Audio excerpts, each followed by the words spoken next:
Hey guys, Belladonna here, back with my amazing collection. So today I wanted to take a second to show you something that I think is just a fantastic little piece of history.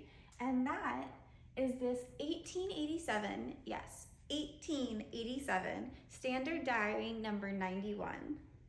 So this thing would have been produced by the Standard Diary Company in Cambridge, Massachusetts, and they began producing diaries such as these in the early 19th century for merchants and businessmen to keep accounting and records in. But by the end of the Civil War, these things had spread to mass consumption and were being utilized for everyone from, school children to housewives to farm owners to businessmen and the merchants that they were originally intended for. And this one in particular, I'm not sure who the original owner was, as they didn't write their personal information, unfortunately, and the handwriting of what they did write is a little bit messy and hard to understand. But I just love having this and knowing that it's a piece of someone's life and a little piece of history from over 130 years ago. And so, as you can see, this is diary number 91, but that actually refers to the style, as these would have been made in a range of styles, shapes, and sizes so that they could really, customize to every user.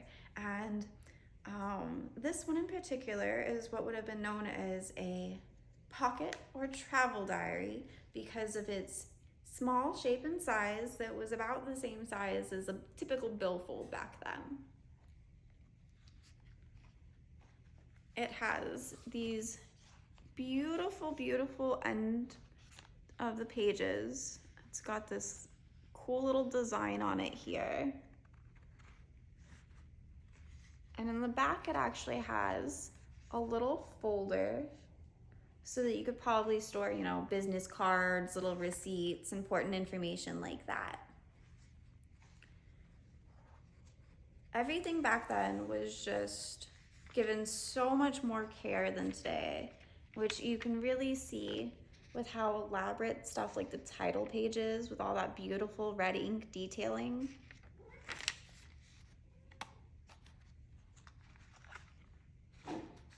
And then, of course, you couldn't just make it pretty, you had to make it useful.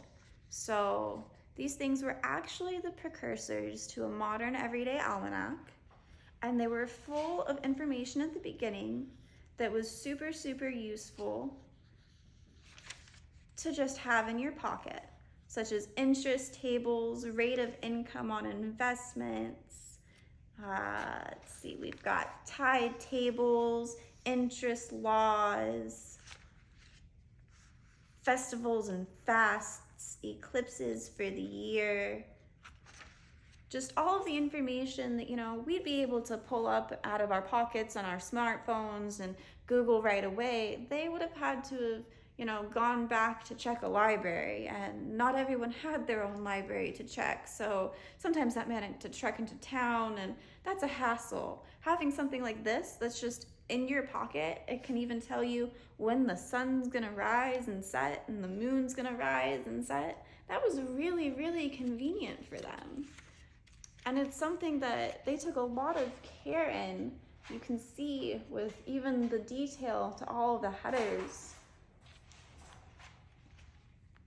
And so here we have some of the writing for their journaling the days. And I think it's just super cool being able to look at that, even if I can't necessarily read it all. What I can pick out, it sounds kind of like they were a student age person who was studying Greek and Latin and algebra. They mentioned several times throughout stuff. They did a lot of visiting. They mentioned a lot of things about the weather.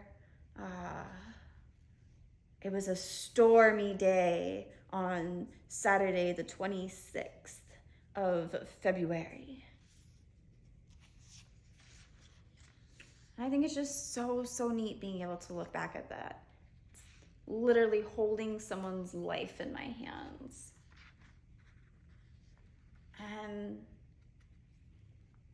Another thing that it gives you a look back at is their accounting. So you can actually see some of the things they would have bought, like a book for 75 cents, and how much they would have paid, and you know, how much their monthly total was, which is like, I think that says $8.20 for all of January. Like, I'm sorry. Can I spend that little in a month? That'd be fantabulous.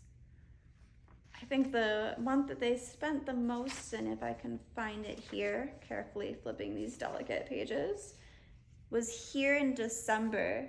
And so in their holiday month, which is our typical, most expensive month of the year, they spent a whopping $89.95. That's crazy. That is crazy to me. You also can see here, because they didn't have contact list in their phone or a list on their social media to contact their friends, they had their address book in the back. And so they have people's names and their address information, and on a couple of them it almost looked like they wrote how or when they met them, like February 2nd on Granny Clement. Maybe she met them through Granny Clement.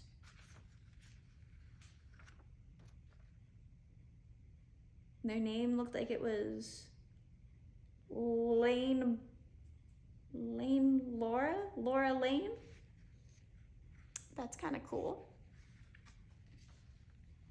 But I just love sitting here and being able to try and piece together what I can from this, and you'll frequently find me ogling my own collection because I just adore history and learning all of these little facts about life from so long ago. I think it's super cool, and I'm super happy to have something like that in my collection. So thank you for staying tuned, and I cannot wait to show you what's next.